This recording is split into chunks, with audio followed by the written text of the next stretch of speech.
Estamos de volta conversando com o desembargador Luiz Camolês e a pergunta do colega Glésio Braga acerca de o juiz Sérgio Moro indo para este cargo, se isso não vai gerar, dentro do Poder Judiciário, da classe, desejo de outros também participarem do processo político.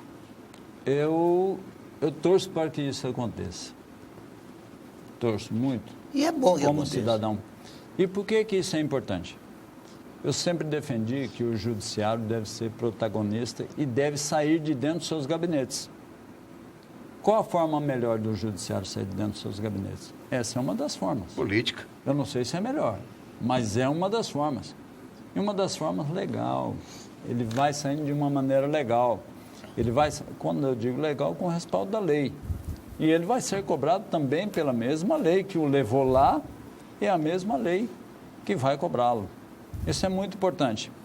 E espero que outros juízes, porque quer queira, quer não, alguns pensadores, algumas pessoas que imaginam dessa forma, o juiz tem um conhecimento e é acima da média, não é abaixo da média. Ele é obrigado, né? Então, ele é obrigado pela formação dele, ele tem que ter um conhecimento acima da média.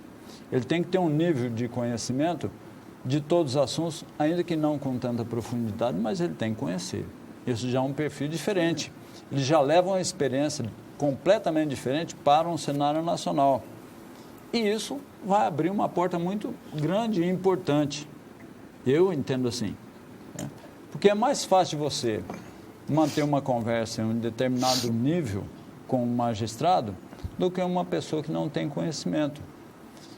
Vamos imaginar que se o juiz for errar, ele vai pensar maior número de vezes do que aquele que não tem conhecimento.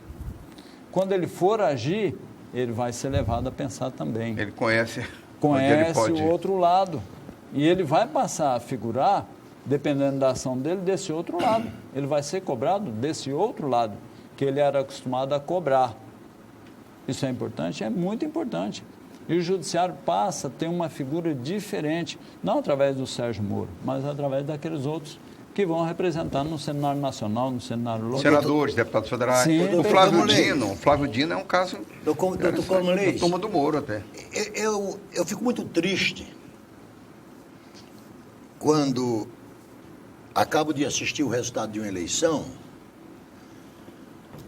onde as principais e únicas promessas dos candidatos todos foi o combate à corrupção e à criminalidade.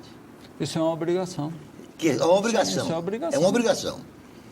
Agora, digamos assim, esse ano, 2017, 2017, ano passado. 18, foram assassinados 62 mil brasileiros. Jovens em sua absoluta maioria. Sim. A maioria entre 17 e 25 anos. Na guerra da Síria, que é a mais sangrenta do mundo hoje, apenas houveram 50 mil assassinatos. O Rio de Janeiro passou por uma experiência, porque o Rio de Janeiro é tido como o estado mais perverso, mais cheio de gangue, sede do Comando Vermelho, São Paulo. Foi feita uma intervenção federal no Rio de Janeiro. E essa intervenção federal, com amplos poderes, não diminuiu consideravelmente o número de assassinatos. E no meio desses assassinatos, houve um deles, que foi da vereadora Marielle Franco, do PSOL, que envolveu-se nessa investigação, Polícia Civil, Polícia Militar, Polícia Federal, e não se descobriu. Como é que a gente vai deter a criminalidade deste país se todas as forças preocupadas em desvendar um único crime não desvenda? E como é que vai resolver o problema dos 62 mil assassinatos? O Rio de Janeiro é uma característica geográfica diferente. Eu lembro que no último programa nós debatemos isso aqui. Inclusive, eu acredito que não é o fato da intervenção federal que você vai resolver os problemas. Não. Você pode ter um perfil diferente, mas pode não resolver. E, ao contrário, você pode recrudescer isso. Tá? O que nós vemos hoje na televisão é justamente isso. Você vê um porte mais aparente com armas de calibre de poder ofensivo muito mais elevado. E o que foi que aconteceu? Então, como que é isso? A forma como é feita. Eu, particularmente, vejo que o crime organizado, já que é isso que nós estamos falando, ainda que de forma paralela, né? Mas o crime organizado deve ser analisado sobre outro ângulo, um ângulo de formação de inteligência. Você tem que efetivamente ter os policiais à rua, de modo que eles demonstrem que os cidadãos estão seguros. Mas você deve ter também uma polícia preparada de forma científica, que você possa identificar o que é que está levando isso, que fenômeno social que é esse. E estudar o crime organizado não é fácil, e exige muito, e exige recurso financeiro. Então, quando você fala isso, você não pode deixar num estado como o Rio de Janeiro, que tem uma situação financeira hoje complicada, inclusive com folha de pagamento, para estudar o crime organizado sem um aporte do governo federal. Eu entendo assim. O Acre também não é diferente, já que nós somos vizinhos de 2 países que produzem pasta à base de cocaína ou a cocaína. Tá? Isso é uma matéria de venda, é um objeto de venda das organizações criminosas. A diferença que eu tiro do Acre para o Rio e São Paulo. No Rio você tem o Comando Vermelho. Em São Paulo você tem o primeiro comando da capital. No Acre você tem o Comando Vermelho, você tem o primeiro comando da capital e você tem um bonde dos 13. Os filhotes, né? Você tem 3 organizações criminosas agindo das 3 dessa forma diferente. E daqui para a Bolívia, daqui para o Peru, são 250 quilômetros e 280 quilômetros, respectivamente. Como que você pode colocar esse combate nessa malha viária? Então, curto espaço de tempo, sem recurso da Polícia Federal ou sem recurso do governo federal. Muito mais complicado. Então, o que você está começando a ver? Crimes que antes nós não víamos aqui, eu pelo menos, quando cheguei aqui há 22 anos, eu não vi o tipo de crime que eu vejo hoje. Não. Entendeu? O senhor até comentou ontem. Comentei Nada ontem parecido. Nada. Quando você falava assim, eu vi, acho que é passageiro 247, 257 no Rio de Janeiro, que o indivíduo entrou no ônibus e sequestrou uma moça. Nós tivemos aqui 2 casos essa semana passada, um vindo da UFAC e outro indo lá para... Arrastão, né? Dentro do ônibus. Quem via falando nesse tipo de crime aqui? Ninguém ouvia. O que é que está acontecendo? Que fenômeno que é esse? Do crime organizado. Como que deve a polícia agir em relação ao crime organizado? Evidente que se o agente ele vê o policial militar dentro do ônibus, ele não vai, pelo menos a princípio, ter esse confronto imediato, ainda que ele seja afoito, como do Rio de Janeiro já está muito mais afoito. Estou dando um exemplo no Rio e em São Paulo também. Só que acaba acontecendo o seguinte, esse fenômeno começa a ganhar corpo, e isso que é um dado preocupante. E como que você combate isso? Polícia científica.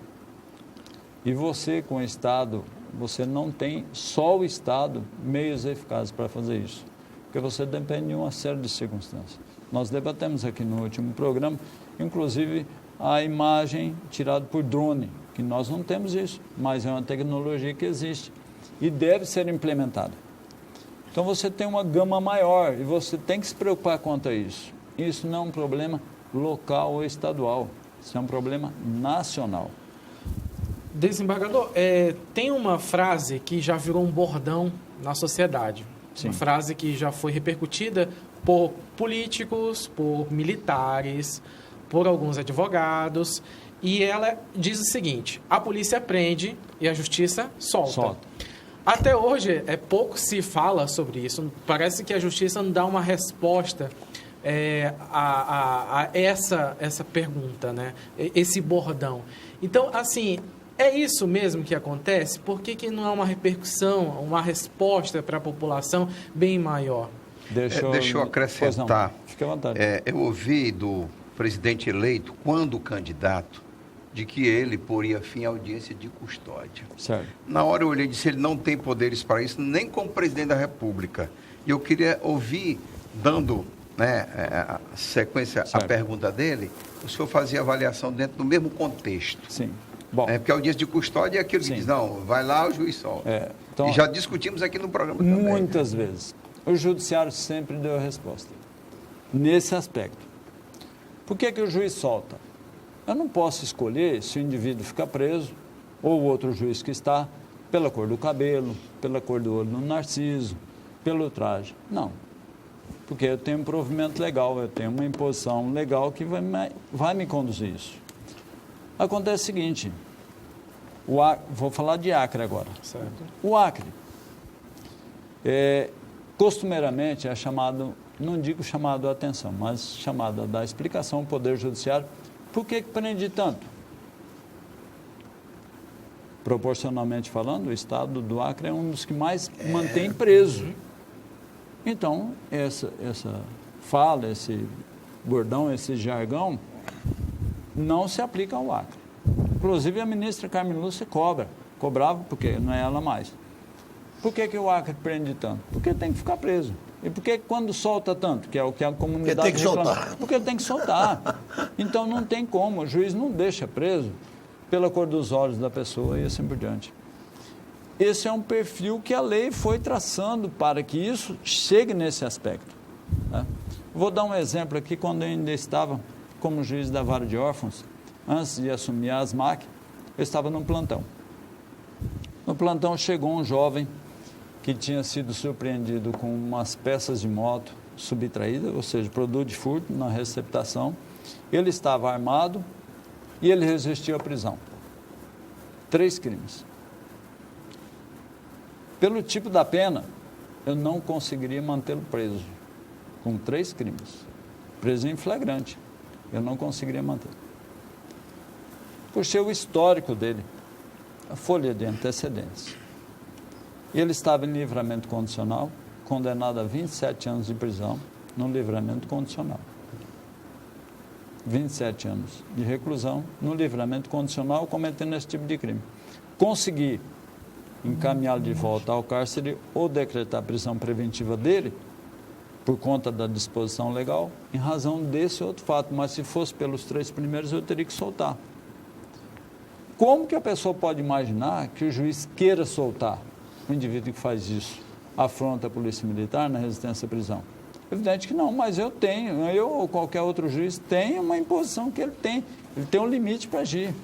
Só que o fato, quando ele mantém preso, não é divulgado, tal e qual esse bordão que se coloca. Então ele é solto. Aí conta mais o fato de soltar. E o CNJ, o Conselho Nacional de Justiça, cobra o juiz porque manteve preso. Então o juiz fala, mas e agora? Eu prendo ou eu solto, né? Digamos assim. É o dilema. Mas tudo respaldado na lei. Agora, qual é essa questão? Né? O que é? O Brasil é signatário de um tratado. Tá? E esse juiz, da audiência de custódia, né? E a princípio, todos os juízes começaram a ficar muito preocupados com isso. Mas depois, com o tempo, nós, juízes, começamos a entender que o sistema está certo. Porque tinha algumas prisões, não é que havia exagero, nada disso, mas que você teria condições de soltar de imediato. Ao invés de aguardar um pedido, que tramitava muito mais, o indivíduo já tinha ido para o cárcere é a mazela que nós temos em relação às organizações criminosas que estão lá dentro. Então, o que você faz? Você soltava e solta de imediato e mantém preso aquilo que deve manter. Os juízes começaram a entender que o sistema era bom, embora de muito sacrifício para o juiz. Vamos imaginar um final de semana, agora, amanhã, ou depois de amanhã, que tem uma operação e prende aí cerca de 14, 20 elementos. Só o juiz vai fazer essas audiências de custódia. Só um? Só um. É o que está de plantão. Ele começa de manhã e que hora que ele termina? Final de semana. Final de semana. Né? Isso é muito complicado, você deixar isso, e o juiz, ele já trabalhou a semana inteira. E às vezes também pode acontecer o seguinte, o juiz que está lá no dia, ele recebe essa operação, ele tem a audiência normal na vara dele. e chega uma operação dessa. Ele continua as audiências dele ou ele faz audiência custódia? Vai fazer audiência custódia, porque essa tem preferência. Prioridade. E ele vai ser cobrado por conta disso. Então, o volume do crime passou a ser muito expressivo e o meio que se é dado, você não tem outra opção. Então, o juiz, o policial até desanima. Eu entendo, mas o juiz não foi lá participar para fazer a lei. Vai mudar agora, com essa posição dos magistrados Chegando na Câmara. chegando na Câmara e chegando no Congresso Senado, Nacional. Congresso. Então muda, porque a opinião técnica do juiz vai junto. Então o que ele vai ser passado a ser? Um porta-voz daquilo que a sociedade reclama, Geralmente ele vai relatar projetos. com conhecimento técnico, porque ele vai ser chamado para isso. Por isso que eu entendo que sim, aquela resposta que eu dei no começo, em ser precursor, vai ser muito importante para a sociedade. Ele vai passar a entender um outro lado da sociedade. Eu sempre defendi o seguinte: o juiz que fica no gabinete dele, ele pode julgar e acerta de acordo com o direito, mas nem sempre faz justiça, porque ele não conhece a comunidade. O juiz que se candidatou ao cargo político, pode estar certo que ele andou bastante. Então, ele passou a ver a comunidade dele de uma forma completamente diferente. É isso que a gente conversava hoje, Márcio. Deixa eu fazer outra pergunta. Fica à Sim, vontade, sim. Narciso. Narciso, eu tenho que chamar o intervalo.